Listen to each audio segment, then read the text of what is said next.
Alright, magandang gabi po sa inyong lahat mga kababayan, Batang Maynila to it's. Pag-usapan natin itong magkapatid na Duterte, si Davao City Mayor Sebastian Duterte at itong kanyang kapatid na si Veronica Kitty Duterte. Meron kasing may utos inuutusan ni City Mayor Sebastian Duterte, itong High Court, itong Supreme Court.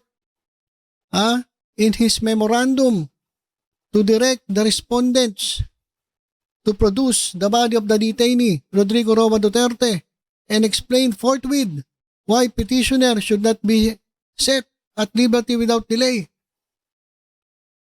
Teka, tagalogin natin. Teka lang tagalogin natin. Meron ako dito guys, meron akong translator dito sa cellphone ko. So, ta-translate natin. Tapos babasahin natin yung pagkaka-translate. Teka lang picturean ko lang muna itong nasa laptop ko. Ito. Ayan. Ito mga kababayan Ayan po yung pagkaka-translate. Dito po sa hindi pa po yung sulat Ang pinag-usapan pa lang natin itong Teka, kita nyo ba? Ayan. Yung pa lang, yung report ng ABS-CBN. Okay. So ito yung Tagalog. Ang hirap kasi mag-English Okay, sabi dito mga kababayan. Hinimok ni Acting Davao City Mayor Sebastian Duterte ang High Court o ang Supreme Court sa kanyang memorandum na utusan ang mga respondent na iharap Teka, ba't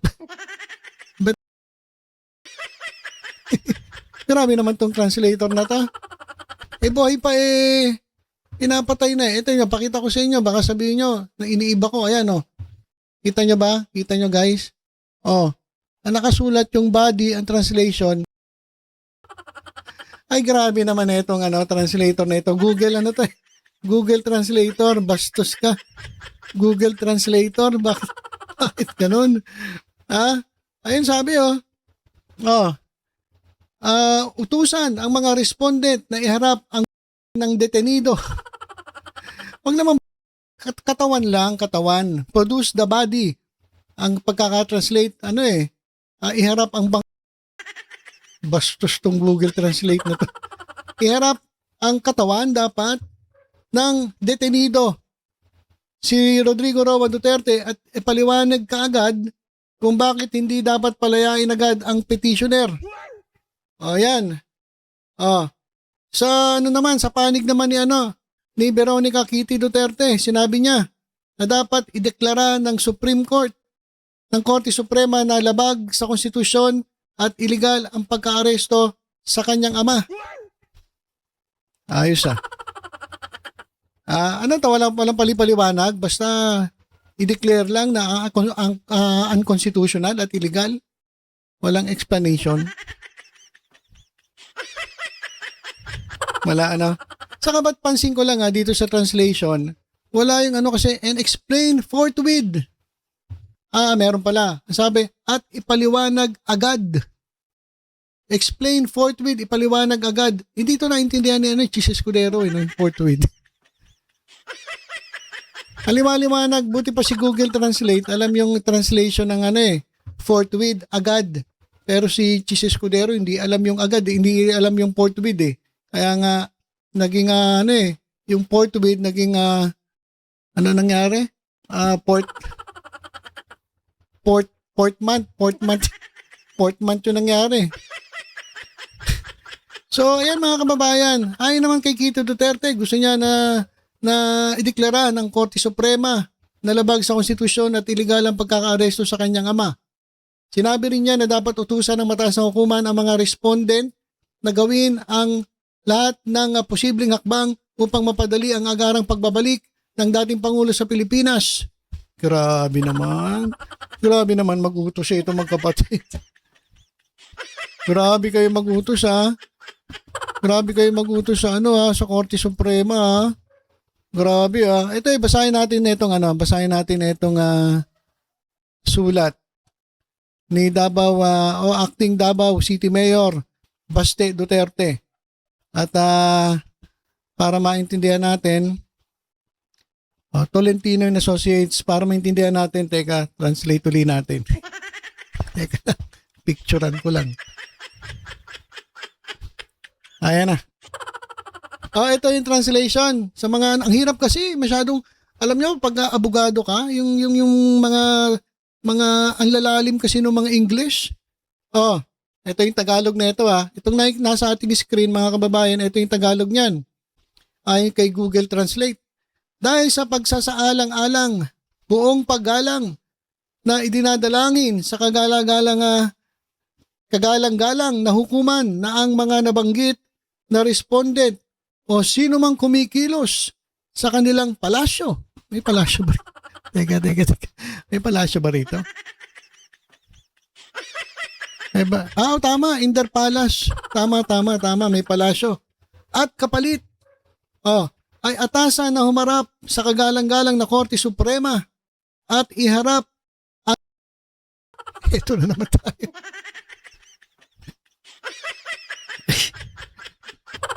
Grabe talaga tong Google Translate. Ayan, nakasulat Baka sabihin nyo, pinipake news ko kayo. Ayan, tingnan nyo, nakasulat. Buong paggalang ng detenido. Grabe talaga tong Google Translate. Kasi bakit naman sinabi body of the detainee? So iniisip tuloy ng Google Translate na katawan ng detenido Rodrigo Roa Duterte na agad ipaliwanag kung bakit hindi dapat palayain agad ang nagpetisyon. Ang iba pang mga tulong at makatarungang ang iba pang mga tulong na makatarungan at patas ay ipinagdarasal din. Ayan po ay pinirmahan sa lungsod ng Davao. At ito pa yung isa. Ito naman yung sulat ni Kitty Duterte. Ayan. Teka. Picture natin uli. Google Translate. Ayan. Grabe na talaga teknolohiya ngayon, Teknolohiya. Nung nasa Taiwan kami, yung mga menu, kasi in Chick, talagang di mo maintindihan Taiwanese So, Google Translate, makikita mo na doon, lang pala yun, ang hirap-hirap basahin yung pala, nakasulat yung pork chop, manok chicken. Kaya huwag niyong kalilimutang mag-Google Translate kapag nandun kayo sa ibang bansa. Talagang ang laking tulong nitong Google Translate, mga kababayan. Okay, ito po yung Tagalog na itong nakasulat dito Ito, panalangin. Kaya nga, kung sinasang-alang-alang ang mga saligang batas, ang petisyong si Veronica A. Duterte ay magalang na nananalangin na tanggapin at isaalang-alang ng kagalang-galang na hukuman ang memorandum na ito sa paglutas ng kaso at magbigay ng hatol. Okay. Ipinapahayag na ang pag-aresto, pagdetine, pagsuko sa ICC at patuloy na pagdetine kay FPRRD sa Hague o sa The Hague ay iligal at labag sa konstitusyon. Ay yung letter C. Letter D. Pagtuturo sa mga respondent na gawin ang lahat ng posibleng hakbang upang mapadali ang agarang pagbabalik ni FPRRD sa Pilipinas. Ipinagdarasal din ng ibang mga makatarungan at patas na tulong sa lungsod ng San Juan para sa lungsod ng Maynila. Galing naman to kay Panelo Law Office. Ayan Ayan po. So maliwanag po tinagalog na natin. Grabe. So grabe itong magkapatid talaga na mga inuutusan itong Supreme Court na gawin lahat ng paraan ma-facilitate ang pagbabalik ng former President Rodrigo Roa Duterte dito sa ating bansa. Grabe naman, talaga naman. Brasuhan na to. Wala nang paliwaliwanag kung bakit illegal. Basta i-produce ninyo ang hindi pala sa Google Translate pala yan, ang katawan ni Duterte at palayain at ibalik dito sa Pilipinas. Grabe talaga to grabe naman itong magkapatid na ito. Talaga na mga place or stead, hindi palace. Ayun nga, sabi ko ba't may palasyo? May nabasa akong palasyo. Yaman na. Ganun din naman ibig sabihin nun. Naintindihan naman natin. Basta ang ibig sabihin ng dalawang magkapatid, kinakailangan agad-agad mabalik ang kanilang amang si Rodrigo Duterte sa Pilipinas. Kahit sa anong paraan. Gawin. Forthwith agad-agad ng Korte Suprema. Grabe. Parang diktador Parang diktador itong dalawang ito. So hintayin natin ano ang magiging sagot dito ng Korte Suprema, mga kababayan. Grabe talaga itong dalawa ito. Ngayon, ang tanong kasi, meron pa bang meron ba tayong jurisdiction dito sa ICC? Di ba meron ng resolusyon ng Senado na ibalik agad-agad itong si dating Pangulong Duterte dito sa Pilipinas? May nangyari ba? Di ba nagbotohan pa sila Nagkadramahan pa nga May nangyari ba? Wala naman nangyari doon sa petisyon, doon sa resolusyon na ibalik si Duterte dito sa Pilipinas kasi parang wala naman tayong jurisdiction over ICC. Di ba? Wala tayong jurisdiction Nandun So kahit siguro anong gawin natin, kahit siguro itong Korte Suprema, magdesisyon na sabihin illegal, ano mangyayari? Gigirahin natin yung ICC. Kikidnapin si Duterte ron. Parang ginawa ni Trump. Ibalik sa Pilipinas. Si si Belgica, yung isang DDS, sinulatan si Trump sinulatan si Trump O na ano ba sulat niya kay Trump? Hulihin ba yung mga adik dito? Ibalik si Duterte dito. Hindi ko lang masyadong naliwanagan pero baliw din Sinulatan ba naman si Trump? Tapos kung ano-ano yung nire-request. Di ba yun? Ito ngayon, Korte Suprema, inuutusan nila. Ibang klase talaga itong magkakapatid na ito. Tibay nyo, mga sir, mga ma'am. Ba't hindi kaya kayo mag-request dun sa ICC? Pero wala na rin kasi under court procedure na di ba? Ginaganap na yung yung proceedings dun sa trial ni Duterte. So ang gagawin na lang talaga, hintayin na lang kung ano magiging desisyon ng ICC. Di ba? Kasi wala na tayong magagawa na doon Kaya galit na galit sila kay Tory. Si Tory kasi nagbitbit sinakay sa eroplano at yun, inilipad dun sa dahig. So, sa tingin ko na to, huli na to. Mute and academic na to. At kahit siguro mag-request ka sa Korte Suprema, parang wala na rin namang atang mangyayari. Diba? Pwede bang makiusap? Halimbawa lang, pwede bang makiusap si Presidente Bongbong Marcos sa ICC na palayain ang presidente? Ang former president? Pwede ba yun? May kapangyarihan ba si Presidente Bongbong Marcos na makiusap sa ICC? Ayun ang di natin alam. Kasi ibang court kasi yun, International Criminal Court yun Sa atin, di ba?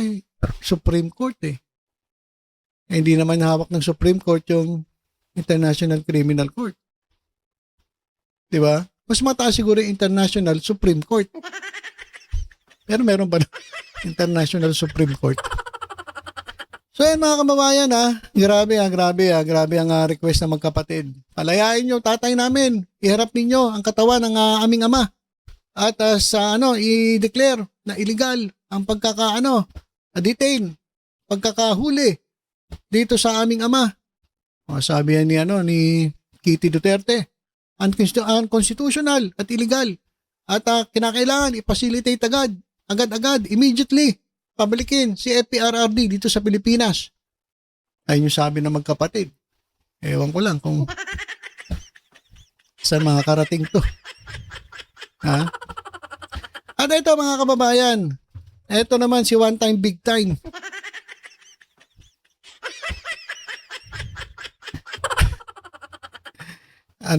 Desperado na to si si Chavit si Sabit Singson Mag-schedule daw sila ng One Time Big Time rally at nakikiusap daw siya sa lahat ng religious organizations lahat ng nagmamahal sa ating bansa, lahat ng ayaw sa katiwalian, graft and corruption.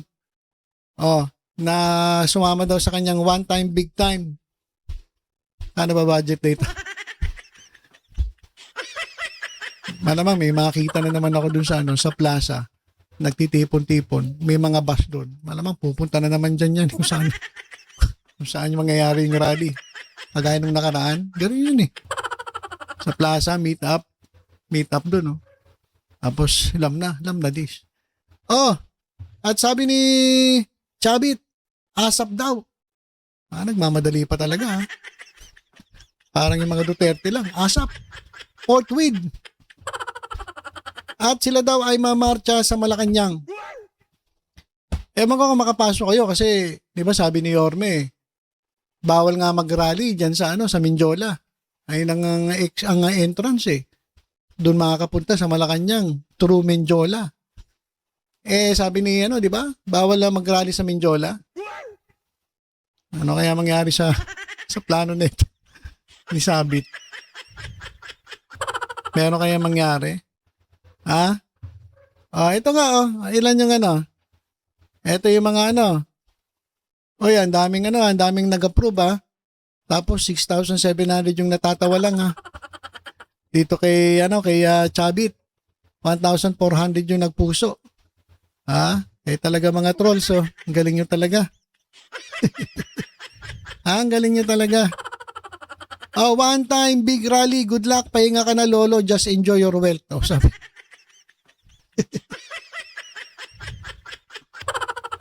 Alam nyo, dapat mag-Miss Universe ka na lang, Chabit eh. Bilhin mo na lang yung Miss Universe. Para laging panalo Pilipinas. Dinadaya tayo sa yung Miss Universe eh. Dapat yun na lang atapagin nyo, sir eh. Huwag na kayo makisama sa ganyan. Dami-dami nyo ng pera. Ewan ko kasi may mga kaso to eh. Baka natatakot na baka siya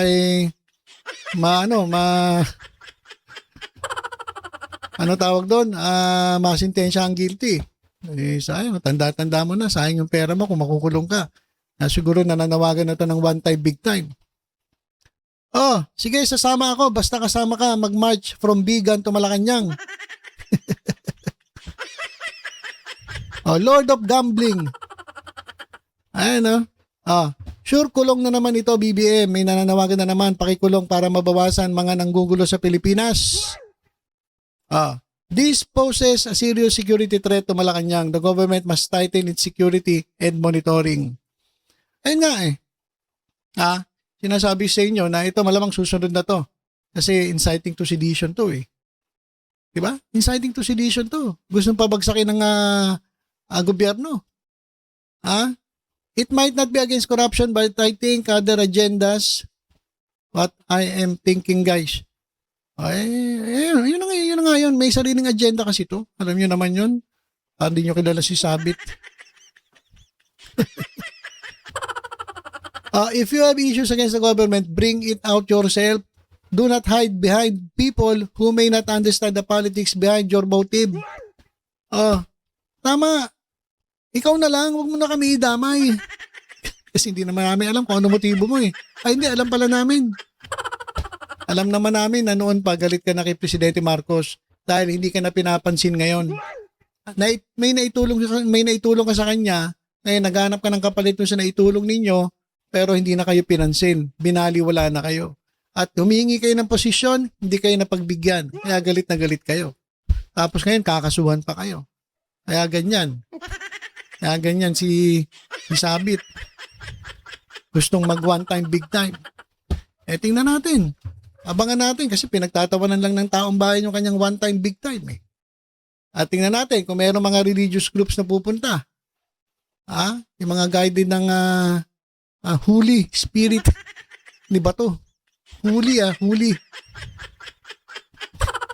Nasaan na kaya si Bato, no? Saan na kaya si Bato? Namumundok na si Bato eh. So yun lang mga kababayan. Grabe grabe. Unang-una, talaga na mga brasuhan na to na nakikiusap o inuutusan na magkapatid na Veronica Duterte ni Kitty Duterte at Pasti Duterte itong Korte Suprema na pabalikin, pauwiin ang dating presidente dito sa Pilipinas. At ito naman, pababain si Marcos. Ang gugulo ninyo. Ang gugulo ninyo mga DDS, wala namang katahimikan yan. Ilang taon pa tayong ganito, 3 taon pa. 3 taon pa tayo magtitiis sa mga ganito sa ingay.